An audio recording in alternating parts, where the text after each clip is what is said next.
अवांजी समातुन ताईं radio voice of Sindh London. ॻाल्हि करियूं था उन्हीअ उर्दू आबादी जी जेका सदाईं सिंध सां बीठल रही आहे। इंसानी हक़नि लाइ जाखोड़ींदड़ बसीर नवीद लिखे थो, उर्दू ॻाल्हाईंदड़ आबादीअ जी साबित क़दमी खे सलाम। सिंध जी उर्दू ॻाल्हाईंदड़ आबादी खे सलाम, जेके पंहिंजे मुफ़ादनि जे नाले ते ठहियल जमायत MQM जे हथां लॻभॻि 35 खां 40 सालनि ताईं तशदुद, गुंडागर्दी, क़त्ल ऐं भतेखोरी जो शिकार रहिया, पंहिंजनि नौजवाननि जा लाश खणंदा रहिया। पर शाबाश जो आख़िरकार उर्दू ॻाल्हाईंदड़नि जी अक्सरियत अहिड़नि अनसरनि खे पंहिंजे लाइ यानी हिजरत करे आयल आबादी लाइ बदतरीन दुश्मन सम्झी खेनि रद्द करे छॾियो। जेतोणीकि उन्हनि खे रद्द करण जो अमल घणी देर सां थियो, जंहिंजो सिधो सबबु इहो हो त मुहाजिर आबादी जो वास्तो हथियारबंद गुंडनि, दहशतगर्दनि ऐं इंतिहाई तरबियत याफ़्ता कातिलनि सां पियो हो। पंहिंजी ॿोली ॻाल्हाईंदड़ माण्हुनि जे ॿारनि खे रोज़ानी बुनियादनि ते क़त्ल कयो वेंदो हो। उन्हनि जी खल लाहे प्लास्टिक जे थेलीअ में विझी घर भातियुनि ॾांहुं मोकिली वेंदी हुई।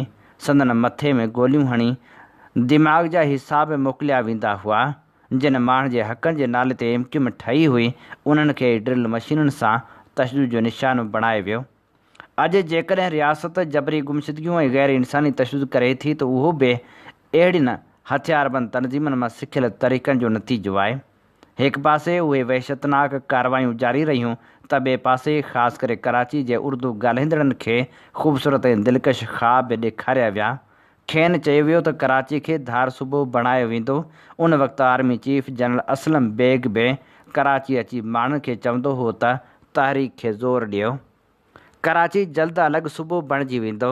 उर्दू ॻाल्हाईंदड़नि जे दानिशवरनि ऐं संजीदा हल्कनि माण्हुनि खे सम्झायो त इहो मुमकिन न आहे, ऐं जेकॾहिं अहिड़ो सूबो ठही बि वियो त मुहाजिर पाण अक़लियत में तब्दील थी वेंदा।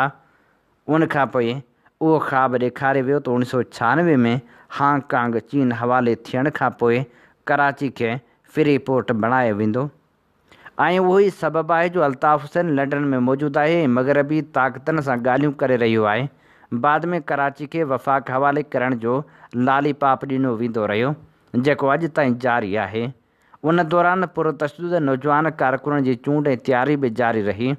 जॾहिं संजीदा मुहाजिर हल्कनि उन्हनि नारेबाज़ी खे रुॻो ख़्वाब करार ॾिनो ऐं MQM पंहिंजे असर में घटिताई महसूसु कई, त हुन दहशतगर्दी जो रस्तो इख़्तियार कयो।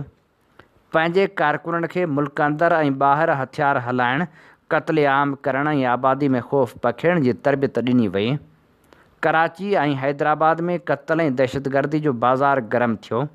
हैदराबाद में ISI तरफ़ां कुझु बदनाम सिंधी ॻाल्हाईंदड़ धाड़ेलनि ऐं कुझु क़ौमपरस्तनि खे माली सहायता ॾिनी वई, जंहिंजे नतीजे में खूनरेज़ वाक़िआ थिया ऐं पोइ मुहाजिरनि जे हथियारबंद तनज़ीमनि खे क़त्ल, भतेखोरी, ॿोरीबंद लाशनि ऐं हड़तालुनि जो जवाज़ मिली वियो। MQM जी दावा मूजिबि 15,000 मुहाजिर क़त्ल थिया। फ़ौज ऐं उन जूं ॻुझूं एजेंसियूं मुकमिल तौरु MQM जी पुठभराई में मौजूदु हुयूं।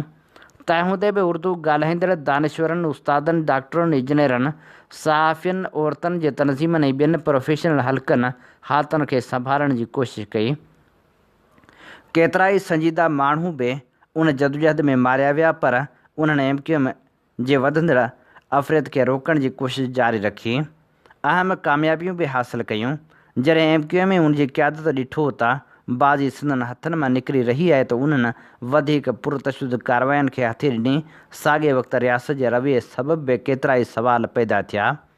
उर्दू ॻाल्हाईंदड़ आबादीअ जी अक्सरियत पारां लसानी बुनियादनि ते विरासत, तशदुद, भतेखोरी, ज़मीन ते कब्ज़ा, खूनरेज़ी, हड़तालनि ऐं क़त्लेआम जी मुख़ालफ़त रियासत खे मजबूर कयो त उहा कराची ऐं उन जी मज़लूम आबादी खे अहिड़ी तनज़ीम खां निजात ॾियारे। अहिड़ी तरह हिकु फ़ाशिस्ट ऐं खूनख्वार तनज़ीम जो ख़ात्मो थियो ऐं उर्दू ॻाल्हाईंदड़ आबादी बि उन जी हिमायत में का वॾी मज़ाहिमत न कई। इहो आहे उर्दू ॻाल्हाईंदड़ आबादी जो जुरत भरियो किरदारु, जंहिं नस्ल परस्ती, क़त्लेआम ऐं भतेखोरी ऐं ॿोरीबंद लाशनि वारी सियासत जे मज़ाहिमत करे पूरी सिंध खे वधीक खूनरेज़ी खां बचायो। हाणे सभ खां अहम सुवालु इहो आहे त जेकॾहिं उर्दू ॻाल्हाईंदड़ आबादी पाण खे पंहिंजी सुञाणप तौरु मुहाजिर चवाइणु चाहे थी, त उनखे क़बूलु करणु घुरिजे, छाकाणि त उहे बि साॻिए सूबे में रहणु ऐं पंहिंजा हक़ घुरणु चाहिनि था। संदन मौक़िफ़ आहे त जेकॾहिं बलोच पठान सिरकी पंजाबी आबादकारी पंहिंजी सुञाणप सां रही सघनि था त पोइ मुहाजिर सुञाणप खे बि तस्लीम करणु घुरिजे। संदन चवणु आहे त हू बि सिंध जी सक़ाफ़त में ज़िम थी वेंदा। ॿिए तरफ़ उन्हनि जा दानिश्वर प्रोफेशनल ऐं संजीदा हल्का सूबे जे लिसानी विरासत जा सख़्तु मुख़ालिफ़ आहिनि, छाकाणि त संदन ख़्यालु आहे त अहिड़ी कंहिं बि तहरीक सां ईंदड़ नस्ल जा 40 खां 50 साल ॿीहर ज़ाया थी सघनि था। उर्दू ॻाल्हाईंदड़नि या मुहाजिरनि जी अक्सरियत कराची सूबे कराची खे वफ़ाक़ हवाले करणु या सिंध जे लिसानी बुनियादनि ते विरासत जे हक़ में नज़र नथी अचे। रियासत ऐं मिलिट्री इस्टेब्लिशमेंट जी ख़ासि सरपरस्ती सां क़ाइमु थियल ख़ालिद मक़बूल सिद्दीकी, मुस्तफ़ा कमाल ऐं फ़ारूक सत्तार वारी MQM बार बार कराची सूबे या कराची खे वफ़ाक़ हवाले करण जा नारा लॻाइण जी कोशिशि कई, पर मुहाजिर अवाम संदन साथ न ॾिनो। 2024 जे चूंडनि में मुहाजिर अवाम खेनि वोट न ॾिना, पर पोइ रातो राति नतीजा तब्दील थियण जा इल्ज़ाम साम्हूं आया। उन जी शिकस्त उर्दू ॻाल्हाईंदड़ आबादी जी शऊरी सियासी सोच जी अक्कासी करे थी। 28वीं तरमीम जी मंज़ूरी ऐं सिंधी अवामी मज़ाहिमत खे रोकण लाइ ॻुझनि एजेंसियुनि ऐं MQM सां लाॻापियल कुझु हल्का सोशल मीडिया ते जाली नालनि सां लिसानी नफ़रतूं फैलाए रहिया आहिनि, जिन जो ख़ासि निशानो सिंधी ॻाल्हाईंदड़ माण्हू आहिनि। मक़सदु संदन ख़्याल मूजिबि सिंध में फ़सादनि खे हथी ॾियणु आहे। बहरहाल उर्दू ॻाल्हाईंदड़नि या मुहाजिरनि जी मजमूई आबादी अहिड़ियुनि मुहिमनि खे वॾे पैमाने ते क़बूल नथी करे।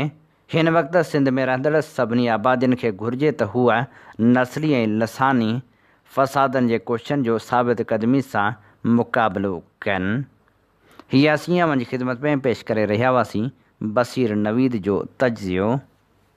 सिंध जो क़ौमी आवाज़ voice of Sindh London web radio ऐं TV चैनल जेको गुज़िरियल 13 सालनि खां सिंध सां थींदड़ ज़्यादतियुनि नाइंसाफ़ियुनि ख़िलाफ़ सगारो आवाज़ बणिजी दुनिया जी कुंड कुड़िछ में पहुचे थो।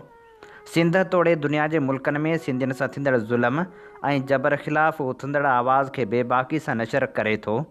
वॉइस ऑफ सिंध लंडन कारोबारी न पर क़ौमी जदोजहद जो अहम मोर्चो आहे, जंहिंखे अवां जे माली सहकार जी सख़्तु ज़रूरत आहे। उन आवाज़ खे घर घर ऐं शहर शहर पहुचाइण लाइ पंहिंजो क़ौमी फ़र्ज़ अदा कयो। चैनल जे लिंक खे लाइक ऐं सब्सक्राइब ज़रूरु कयो। बैनर ते ॾिनल फ़ोन या ईमेल वसीले असां सां राबितो करे सघो था। अवां जी समातुनि ताईं radio voice of Sindh London.